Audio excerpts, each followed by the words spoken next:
Pastor George with your midday motivation.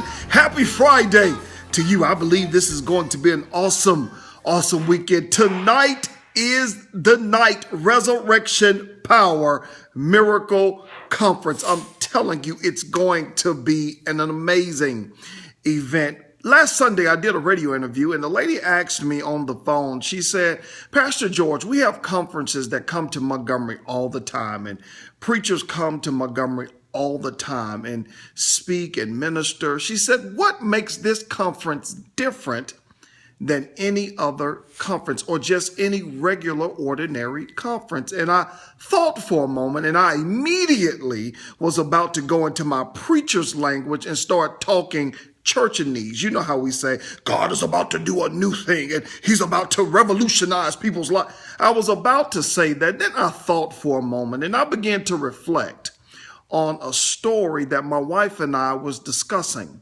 And the story was, for years, we have poured into our 9-year-old son, Dylan, about Black history. I mean, I believe that the first song he learned as a little boy was Lift Every Voice and Sing. I'm an ex-history teacher, and my wife, we just love Black history. So for years, we poured Black history and amazing events into our son, Dylan, but it just would never catch. I mean, he'll forget. We'll ask him questions. He wouldn't remember.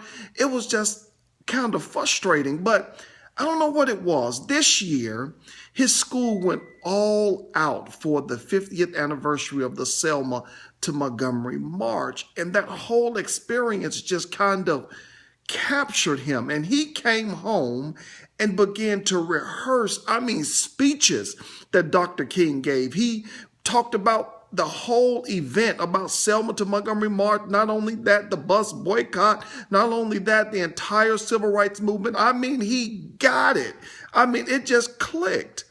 And for a moment, my wife and I were about to get offended, but then we said, you know what? We're not going to get offended as long as he got it.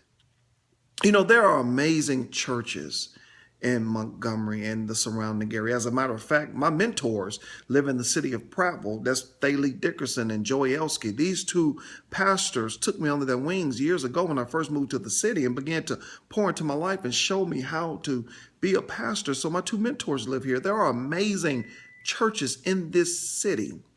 But like my son, sometimes when you hear it in a different way or you change venues, sometimes it just click. So to be honest with you, we're not here to do anything new. We're just here to amplify what's being preached every Sunday in these dynamic churches in this wonderful city. So come on out. I'm telling you, your life is going to change when you hear how resurrection power is. So I can't wait